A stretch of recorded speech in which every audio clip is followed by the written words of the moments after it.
नमस्कार दोस्तों, माँ गायत्री एकेडमी में आप सभी का स्वागत है। आज हम लोग घातांक और करनी के बारे में जानेंगे। पहले हम घातांक और करनी के बारे में जानेंगे और उसके बाद ट्रिक के द्वारा सवालों को बनाएंगे। दोस्तों, वीडियो को आप लोग लास्ट तक ज़रूर देखिएगा, क्योंकि अगर आप लास्ट तक वीडियो को देख लेते हैं तो आपको इस टाइप का एक भी सवाल ऐसा नहीं होगा जो नहीं बनेगा। तो सबसे पहले समझ लेते हैं घातांक या घात को। तो घातांक या घात है क्या कि जब किसी संख्या को उसी संख्या से जितनी बार गुणा किया जाता है उतने को उस संख्या की घात या घातांक कहते हैं। इसको एग्जाम्पल किस द्वारा समझिए, जैसे 2 गुना 2 गुने 2 लिखे तो इसको क्या लिखते हैं, 2 पर पावर 3। 2 जो है 3 बार आया है तो यह जितने बार आता है वही क्या कहलाता है, पावर कहलाता है। 2 पर पावर 5 दिए, ऐसे लिखे 2 गुने 2 गुने 2 गुने 2 गुने 2। 2 कितने बार आया है, 5 बार आया है, तो यही क्या हो जाएगा, घात हो जाएगा। करनी समझ लेते हैं। किसी संख्या का कोई मूल ज्ञात करने का सांकेतिक नाम करनी है। तो करनी का मूल अर्थ क्या होता है, मूल ज्ञात करना, ठीक है। इसका चिन्ह ये होता है रूट से जो है उसका मूल ज्ञात करना, या क्यूबिक रूट जो भी हो, रूट से संबंधित जो भी हो वह करनी कहलाएगा। इसमें कुछ महत्वपूर्ण फार्मूला को देख लेते हैं। ए पर पावर m गुना ए पर पावर n क्या होता है, ए पर पावर m प्लस ए पर पावर m प्लस n होता है। इसको एग्जाम्पल के द्वारा समझते हैं। जैसे 2 पर पावर 5 और गुने 2 पर पावर 3 है, तो दोनों का क्या होना चाहिए, बेस समान होना चाहिए, तो पावर आपस में क्या होगा, जुट जाएगा। तो ये हो जाएगा 2 पर पावर 5 प्लस 3 कितना हो जाएगा, 2 पर पावर 8। बेस अगर समान है और पावर भिन्न भिन्न है तो दोनों आपस में क्या होता है, जुट जाता है। इसे देखिए 3 पर पावर 2 गुने 3 पर पावर 5, तो ये क्या हो जाएगा, 3 पर पावर 2 प्लस 5 3 पर पावर 7। नेक्स्ट फार्मूला देख लीजिए, ए पर पावर m बटे b पर पावर m, दोनों का क्या है, पावर ही समान है, तो ये क्या हो जाएगा, a बटे b पर पावर m हो जाएगा। एग्जाम्पल के द्वारा समझिए, 2 पर पावर 3 है और फिर 5 पर पावर 3 है, तो इसको कैसे लिख सकते हैं, 2 बटे 5 पर पावर 3, इसको इस तरह लिखेंगे। चलिए नेक्स्ट देख लेते हैं, ए पर पावर m बटे ए पर पावर n है, दोनों का क्या है, बेस समान है। जब बेस समान हो तो ये जो है पावर घट जाएगा। एग्जाम्पल से समझते हैं, 2 पर पावर 5 है बटे 2 पर पावर 3 है, तो ये क्या होता है, 2 पर पावर, इसको करेंगे 2 पर पावर 5 माइनस 3, मतलब ये हो गया 2 पर पावर 2। तो जब बेस समान हो और पावर भिन्न भिन्न हो तो ये क्या होगा, घट जाएगा। नेक्स्ट देख लेते हैं, ए पर पावर m और कोष्ट दिया हुआ है और पावर है n, तो ये हो जाएगा ए पर पावर m गुना n। एग्जाम्पल देख लीजिए, 2 पर पावर 3 और उस पर पावर 2 है, तो ये क्या होगा, 2 पर पावर 3 गुने 2, इस तरह हो जाएगा, 2 पर पावर 6, ये इस तरह हो जाएगा। नेक्स्ट देख लेते हैं, ए पर पावर 0 बराबर 1 होता है। किसी भी संख्या पर अगर पावर 0 दे देंगे तो उसका मान कितना होगा, 1 होगा। कोई भी संख्या क्यों ना हो, उसका पावर अगर 0 दे देंगे तो उसका मान कितना होगा, उसका मान 1 के बराबर होगा। नेक्स्ट फार्मूला देख लीजिए, ए पर पावर m गुना b पर पावर m, दोनों का क्या है, पावर सेम है। जब इस तरह हो तो दोनों जो है बेस गुना हो जाएगा और पावर एक साथ आ जाएगा। जैसे 2 पर पावर 3 गुना 5 पर पावर 3, दोनों का क्या है, पावर समान है, तो दोनों बेस गुना हो जाएगा और पावर एक साथ आ जाएगा, इस तरह यह हो जाएगा। नेक्स्ट देख लेते हैं, 1 बटे ए पर पावर m, ये क्या हो जाता है, ए पर पावर माइनस m। जैसे 1 बटे 2 पर पावर -5 प्लस 5, तो इसको क्या लिखेंगे, 2 पर पावर 5। इस तरह समझिए 1/3 पर पावर 2 है, तो इसको कैसे लिखेंगे, 3 पर पावर-2। अगला फार्मूला देखिए, x⁻m बराबर x⁻n हो जब दोनों बेस समान हो, बराबर के दायां साइड और बायां साइड, तो पावर भी दोनों का क्या होगा, बराबर होगा। जैसे 2 पर पावर x-2 बराबर 2 पर पावर 3 है, तो जब आधार दोनों का समान है तो पावर क्या होगा, समान हो जाएगा। ये हो जाएगा x-2 बराबर 3, तो x बराबर आपको 5 निकल जाएगा। अब चलते हैं सवाल की ओर। पहला सवाल है √6 plus √6 plus √6 plus dash dash dash dash.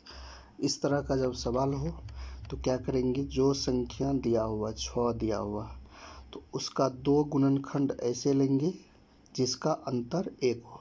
तो 2 गुणनखंड 2 तिया 6, 2 और 3 में डिफरेंस कितना आ रहा है, डिफरेंस 1 आ रहा है। ध्यान देना है, इस तरह के सवाल में क्या करना है, जब डैश डैश दिया हुआ हो इन्फिनेटिव तक, तो संख्या का जो है 2 गुणनखंड ऐसा लेना है जिसका डिफरेंस कितना हो, डिफरेंस 1 हो। तो 6 का लिए 2 तिया 6, 3 और 2 में जो है 1 का डिफरेंस है। तो अगर यहाँ प्लस, सवाल में प्लस का चिन्ह दिया हुआ है तो बड़ी संख्या आंसर हो जाएगा। तो इस 6 plus √6 plus √6 plus dash dash का जो है आंसर क्या हो जाएगा, 3 हो जाएगा। अगर माइनस दिया हुआ रहे सवाल में तो छोटी वाली संख्या जो है आंसर हो जाएगी। देखिए नेक्स्ट सवाल, √12 plus √12 plus √12 plus dash dash ये है। तो 12 का ऐसी 2 गुणनखंड लेंगे जिसका डिफरेंस कितना हो, 1 हो। तो 4 तिया 12 होता है, 4 और 3 2 गुणनखंड लिए, इसका डिफरेंस कितना है, 1 है। अब यहाँ प्लस है तो प्लस जब रहता है तो बड़ी संख्या आंसर हो जाता है। आंसर कितना हो जाएगा, 4। तो √12 plus √12 plus √12 plus dash dash का आंसर क्या हो जाएगा, 4। अगर यहाँ माइनस दिया हुआ रहता तब कितना आंसर होता, 3। नेक्स्ट सवाल देखिए, माइनस वाला देख लेते हैं। √6 minus √6 minus √6 minus dash dash है। तो 6 का 2 गुणनखंड ऐसा लेंगे जिसका डिफरेंस क्या हो, 1 हो। तो 2 और 3 लिए, डिफरेंस कितना हो रहा है, 1 हो रहा है। तो यहाँ सवाल में माइनस दिया हुआ है तो छोटी संख्या आपका आंसर हो जाएगा। तो आंसर इस सवाल का क्या हो जाएगा, 2 हो गया आपका आंसर। नेक्स्ट सवाल देख लेते हैं,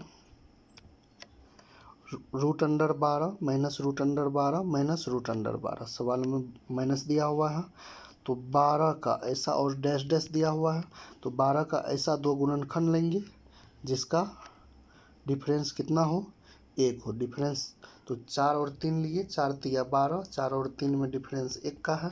सवाल में माइनस दिया हुआ है तो छोटी संख्या, ध्यान रखना है, जब प्लस दिया हुआ हो तो बड़ी संख्या आंसर, और जब माइनस दिया हुआ हो तो छोटी संख्या आंसर। आपका आंसर क्या हो जाएगा, 3।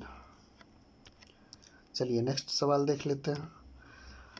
अब वैसी संख्या वाला सवाल देख लेते हैं जिसका जो है 2 गुणनखंड में नहीं टूटता हो, जिसका डिफरेंस 1 हो। तो उसको किस तरह बनाएंगे, जैसे ये √3 plus √3 plus √3 plus dash dash dash है। तो 3 का ऐसी कोई भी संख्या नहीं है जिसका गुणनखंड करेंगे तो डिफरेंस कितना, 1 आना चाहिए। ये नहीं हो रहा है तो इसको बनाने के लिए क्या करेंगे, अगर प्लस हो तो ऊपर वाली संख्या लेंगे जिसका 2 गुणनखंड आ रहा हो और उसका डिफरेंस 1 हो। तो 3 से ऊपर 4 लेते हैं तो 4 का भी नहीं आ रहा है।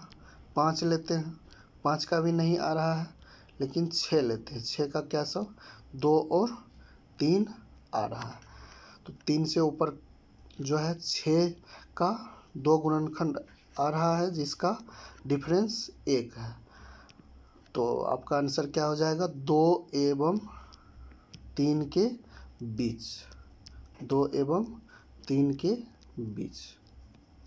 ध्यान रखना है, जब दी गई संख्या का दो गुणनखंड ऐसा नहीं हो जिसका डिफरेंस 1 हो, तो सवाल में अगर प्लस दिया हुआ है तो ऊपर वाली ऐसी संख्या लेंगे उससे नज़दीक जिसका गुणनखंड करने पर जो है डिफरेंस 1 आए। तो 3 से ऊपर 4 का नहीं आ रहा था, 5 का नहीं आ रहा था, फिर 6 का आ रहा था, तो 6 का 2 और 3 में 2 गुणनखंड आ रहा है जिसका डिफरेंस 1 है। तो आंसर इस सवाल का क्या हो जाएगा, 2 एवं 3 के बीच। नेक्स्ट सवाल देख लीजिए, 5√5 plus √5 plus √5 plus dash dash dash. तो 5 का भी ऐसा कोई दो गुणनखंड नहीं है जिसका डिफरेंस 1 हो, तो क्या करेंगे, इससे प्लस का चिन्ह दिया हुआ तो उससे ज़्यादा लेंगे।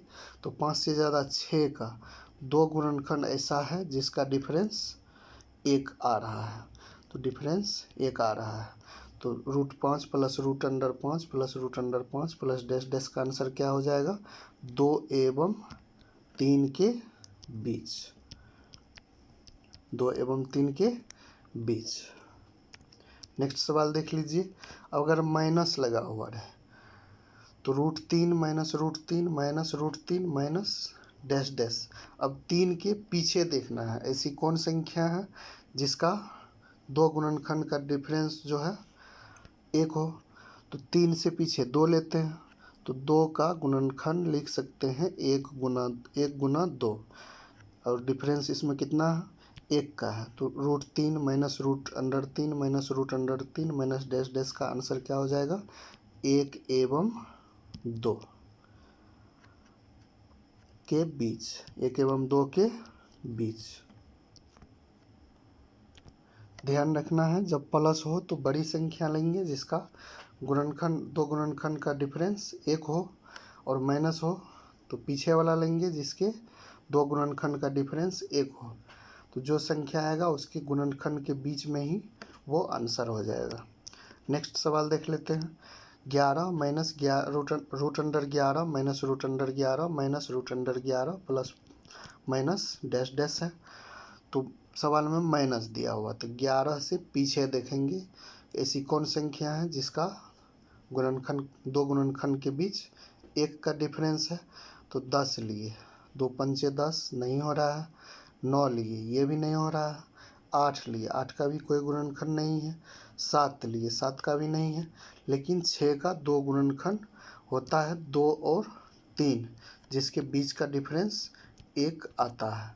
तो इसका आंसर क्या हो जाएगा, 2 एवं 3 के बीच, 2 एवं 3 के बीच। इस सवाल का आंसर क्या हो जाएगा, 2 एवं 3 के बीच। चलिए नेक्स्ट सवाल देख लेते हैं, √1 plus √1 plus √1 plus dash dash है। तो 1 का कोई भी ऐसा दो गुणनखंड नहीं है जिसका डिफरेंस 1 हो। तो क्या करते हैं, इससे बड़ा लेते हैं, तो इससे बड़ी संख्या 2 का हो रहा है 1 और 2, ठीक है, 1 और 2, 1 गुना 2, 2 हो रहा है, 2 गुणनखंड है जिसका डिफरेंस कितना, 1 है। तो इसका आंसर इस सवाल का क्या हो जाएगा, 1 एवं 2 के बीच, 1 एवं 2 के बीच। नेक्स्ट सवाल देख लीजिए, 1 minus √1 minus √1 minus √1 minus dash dash. तो अब इसको क्या करेंगे, इस 1 से पीछे देखेंगे कि ऐसी कौन संख्या है जिसका दो गुणनखंड का डिफरेंस 1 आ रहा है। तो 0 लेते हैं, 0 को लिख सकते हैं 0 गुने 1, डिफरेंस कितना का आ रहा है, 1 का आ रहा है। तो इसका आंसर क्या हो जाएगा, 0 एवं 1 के बीच, 0 एवं 1 के बीच। इस सवाल का आंसर क्या हो जाएगा, 0 एवं 1 के बीच।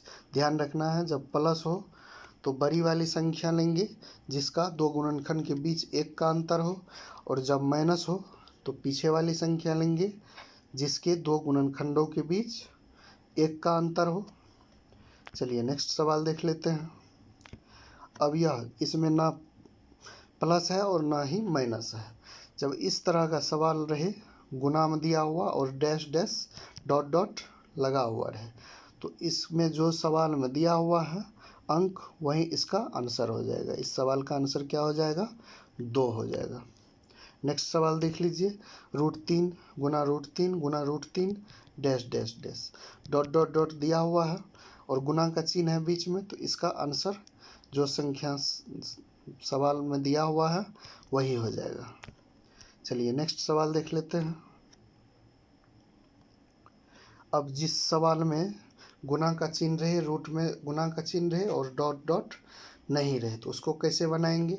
जैसे ये सवाल है तो इसमें कितना 3 है? 1 2 3 4, 4 3 है। पहले 3 लिख लीजिए, उस पर पावर में क्या लिखना है? तो 2 दूनी 4 दूनी 8 दूनी 16, 4 ठो है। 4 3 है रूट में, तो उसको गुना कर दीजिए। 2 दूनी 4 दूनी 8 दूनी 16। इसको नीचे में लिख दीजिए और 1 घटा के ऊपर में लिख दीजिए। 3 पर पावर 15/16 आपका आंसर हो गया। फिर से देख लीजिए, 4 3 है तो 3 पर पावर क्या लिखेंगे? 2 दूनी 4 दूनी 8 दूनी 16 नीचे में और उससे 1 कम ऊपर। 3 पर पावर 15/16 हो गया इस सवाल का आंसर। नेक्स्ट सवाल देख लेते हैं, √5 प्लस गुना √5 गुना √5 गुना √5 गुना √5 कितना 5 है? तो 1 2 3 4 5। पहले 5 लिख दीजिए, फिर इसके पावर में क्या लिखेंगे? तो 2 दूनी 4 दूनी 8 दूनी 16 दूनी 32, 32 नीचे और उससे 1 कम ऊपर। 5 पर पावर 31/32 हो गया इस सवाल का आंसर। आज की वीडियो में इतना ही। दोस्तों, अगर आपको हमारी वीडियो पसंद आती है तो इसे लाइक शेयर और सब्सक्राइब ज़रूर कीजिए। धन्यवाद।